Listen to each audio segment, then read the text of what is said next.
The NEPSAC girls brackets are finally here. I'm Evan Marinofsky. That is Patrick Donnelly for New England Hockey Journal.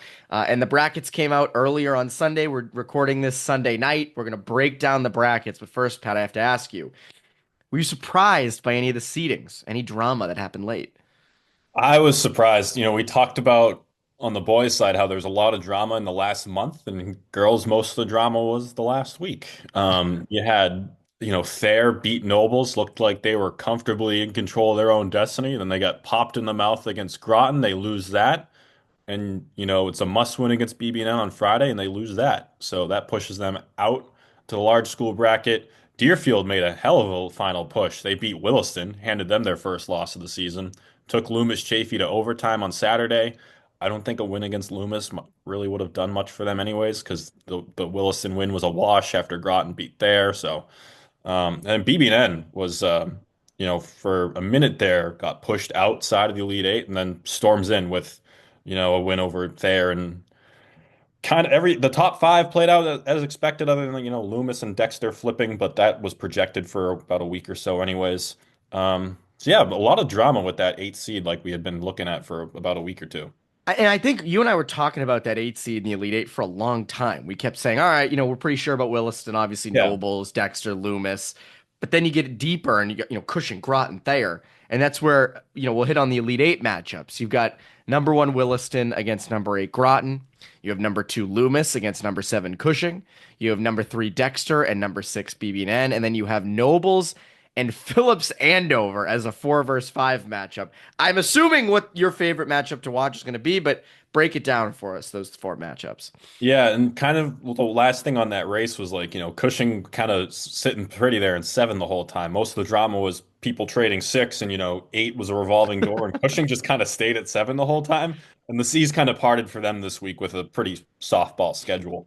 Um, Man, yeah, Groton and and Wilson. It's the thing with Groton is, their first line is so good. I think their defense has come along, especially Tatum Friedholm, and Nora Wilson and net. Those are two players I think, I saw them before Christmas, and then I saw Groton this past week. Those are two players that look dramatically improved from the start of the season to now. Um, but you look at it against Williston, it's you made that push for the Elite Eight, but at what cost? I I struggle to, take anything away from Williston here, even after the loss against Deerfield. They made it, they beat BB&N pretty handily, like 5-2 on Saturday. Mhm. They're just so deep. Three lines, three strong lines.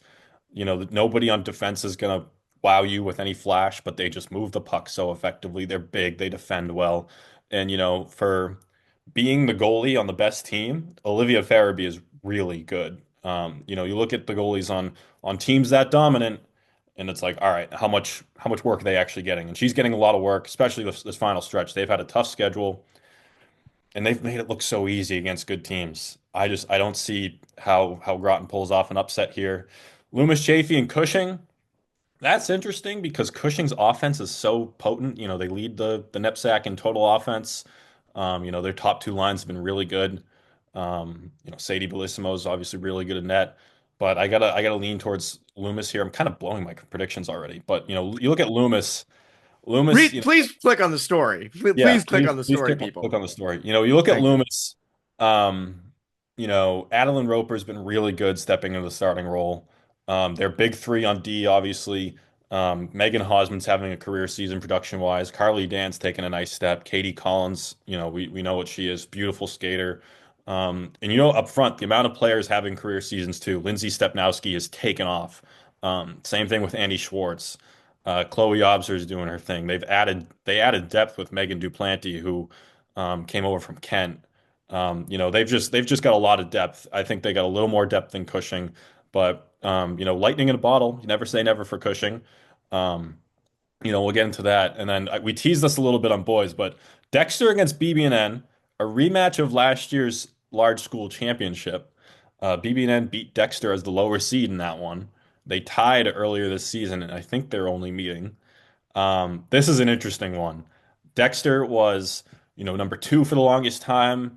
They were undefeated for the longest time. Their undefeated streak was kind of on the ropes for a little bit there with some tight losses, or tight wins, some ties. They finally lose against New Hampton last Well, they week. had the one against Williston where the puck went in and but it didn't really Yeah. go in, so it was, Yep. that Wilson whole hit some thing. posts in that game too, I think, and Dexter had some other posts aside from the, almost goal.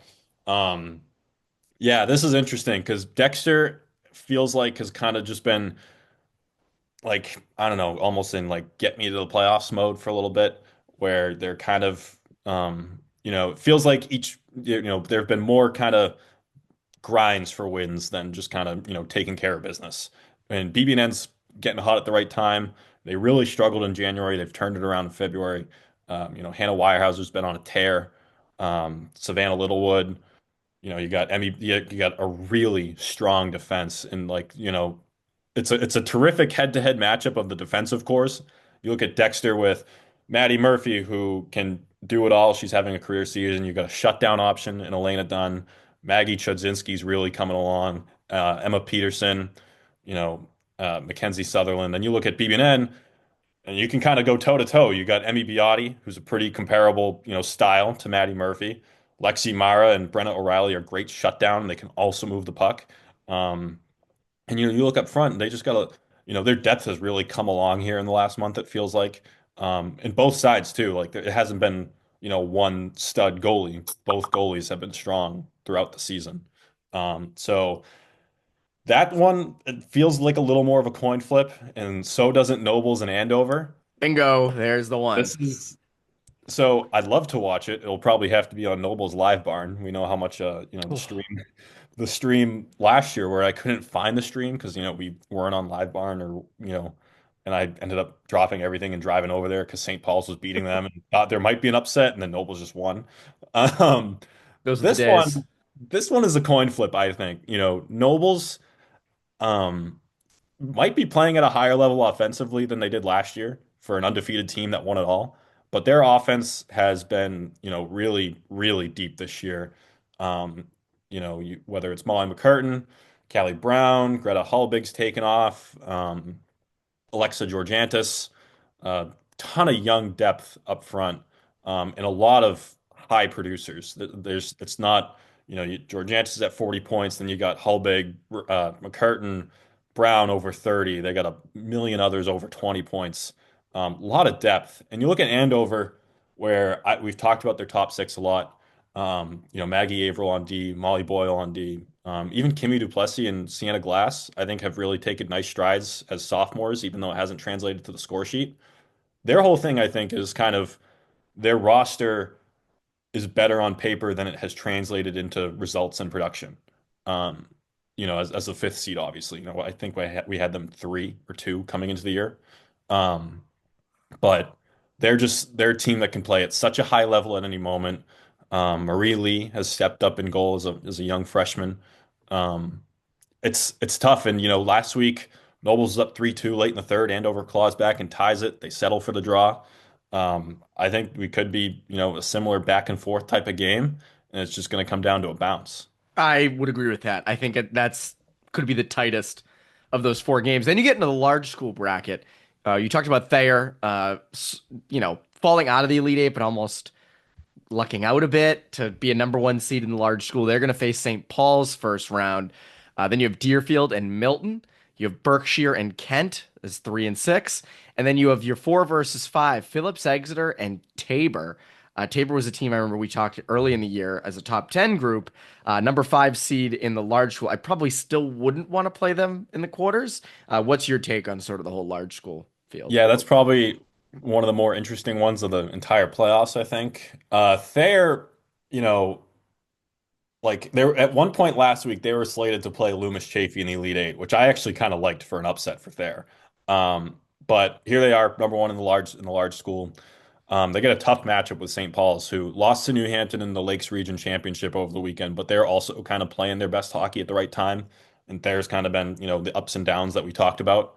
Um, but you got Morgan McGathy, who the best prospect in New England right now, and she can take over games. She's leading the region in goals and points. And it's not just her. A lot of times, like the last few years, it has been a lot her.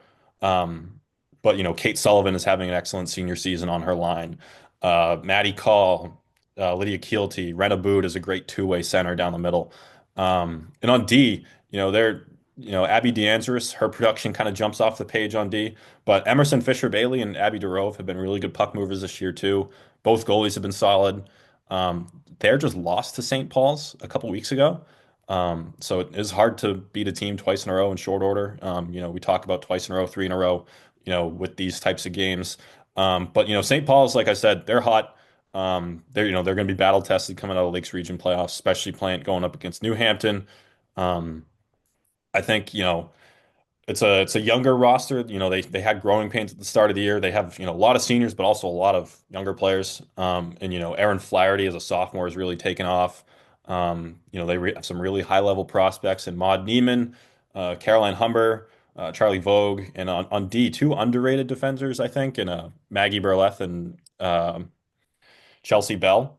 But it's tough to look past theirs offense. You Yeah. get into Deerfield and Milton. Milton's riding high. They just upset Nobles in the regular season finale. Um, and they had a rough start to the season, kind of stabilized a bit. Um, but Deerfield, they've the whether it's the win over Wilson, taking Loomis to overtime, they were right in it against Cushing. Deerfield was an elite eight level team, same as there, same as New Hampton. We'll get into with the small school. And they have two premier puck movers in Chloe Cleaves and Ali Corriere. I think their forwards are a little underrated. You also got Kira Austin on D2 and Olivia Austin up front. Ava Giroux, Sophie Frost, and I think Campbell Crotty is a really strong prospect in net. Um, so I mean, it's Milton. You never say never, especially when you're red hot. Um, but I think Deerfield's depth probably shines through there. Berkshire and Kent's interesting. Berkshire was kind of in the mix for a little there, kind of fell off, but they're another team that the goaltending stands out with Julia Echevarria. Katie Hurley's been good too, and sort of being able to be in it against strong teams. They tied Groton, they beat Deerfield twice, they've beaten New Hampton, one goal loss with Williston, and Sophia Busa has been really good. So has Maddie McCready. Kent was one that they were probably going to be a higher seed in the tournament, but 5 game skid in January kind of took them out of it. But they've won 4 straight, 7 of the last 9, playing their best hockey at the right time.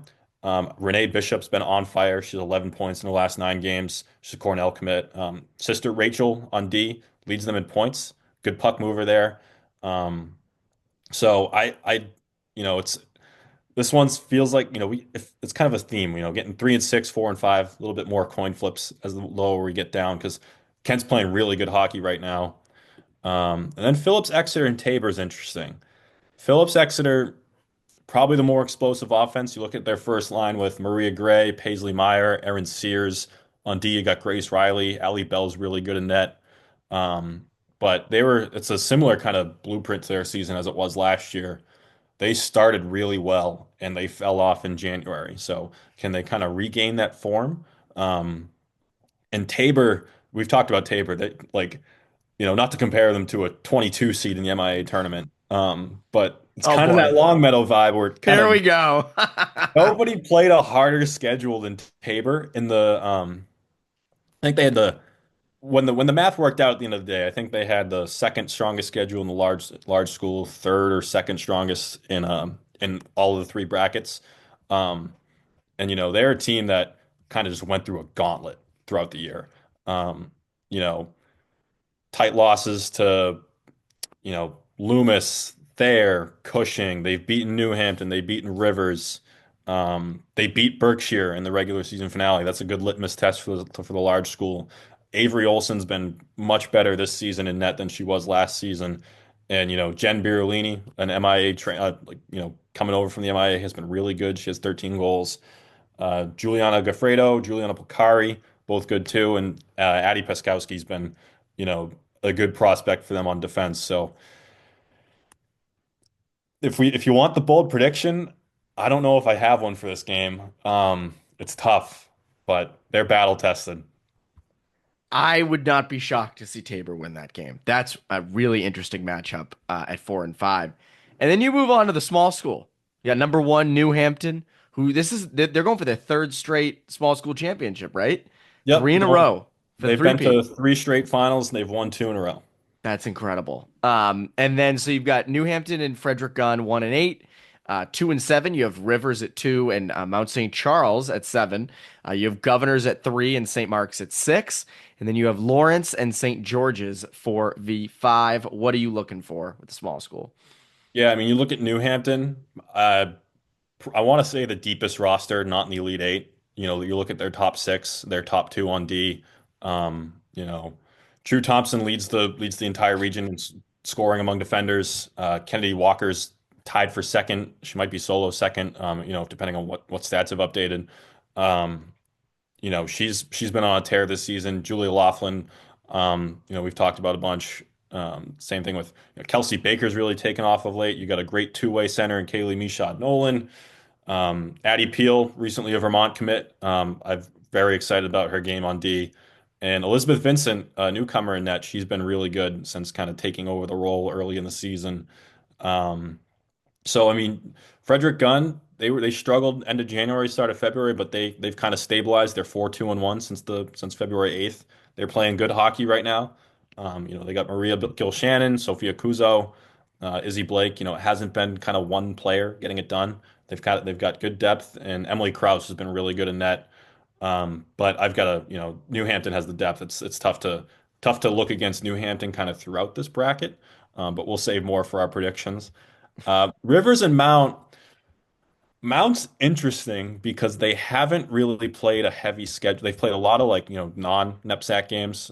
So if you look at like t the totality of their game, you know, Alexa Bucco has over 50 points, but in NEPSAC play she only has 32 points. Still really good, a really good season for an eighth grader. You know, they have no problem scoring goals. So if they can catch lightning in a bottle, I'd look out for them in, you know, the sort of one game winner take all scenario. Um, but Rivers, there was a reason Rivers was in the mix early in the year. They're young, they're aggressive, they play an up-tempo style. They're deep, like pretty fairly deep up front. You know, you got Lindsay Morin, Simone Burns, Brooke Bartlett, Nora McLean, Nora Swaim. I really like Mia McDonald's game on D. Kylie Rabazi, Catherine Butkiss too. The interesting thing with Rivers is I haven't been able to see them a whole lot really since the New Year's prep puck drop tournament back at the start of the year. But it'll be interesting to see where they go in net because they got Serafina Applegate, she's the senior, committed to Colby. Ellie Beagles played a lot, so is Ava Russo. Seems like all three have done well. I think that's interesting, but I've probably got to lean Rivers with the depth. And then Governors is a young team. They've made a lot of improvements this year. Brooke Carlson's been really good. Megan Carlson is really exciting on D. Hasn't really translated to the score sheet this year, but she's one from the fall that I remember being excited for. Also was at USA camp last summer. Lana Harden, good two-way forward. And Liz Luong, I remember from the fall too. She's been good this season. She's a 931 save percentage. She stood on her head in Asbet's U16 loss to Level. Really good goalie. But, you know, look at St. Mark's. They also have the goalie. Jackie Wright's committed to BU. You know, Ella Lefebvre, Hadley Gibbons. And, you know, they've done well against small school opponents. They've tied New Hampton. They've tied Governors already. They've beaten Lawrence. They've beaten St. George's.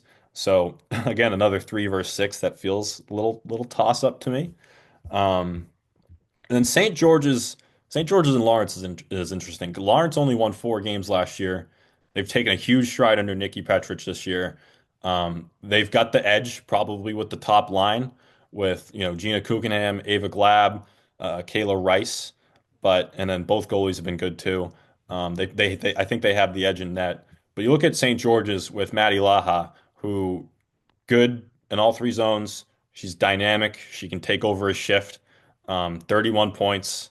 So can she take over a game and get that lightning in a bottle? Kara Ford's been good too. Sophia Procaccini, Cora Buzzard. I think St. George's. This probably comes down to if Calissa Bain has her best game in net.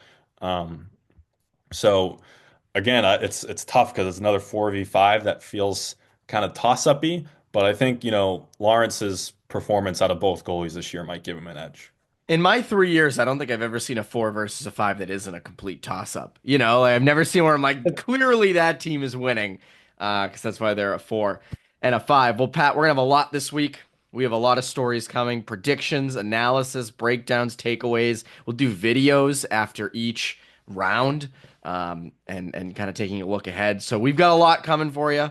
So go to hockeyjournal.com. Please subscribe to us on YouTube, which is what you're watching us on now. So just go hit the subscribe button because it's free.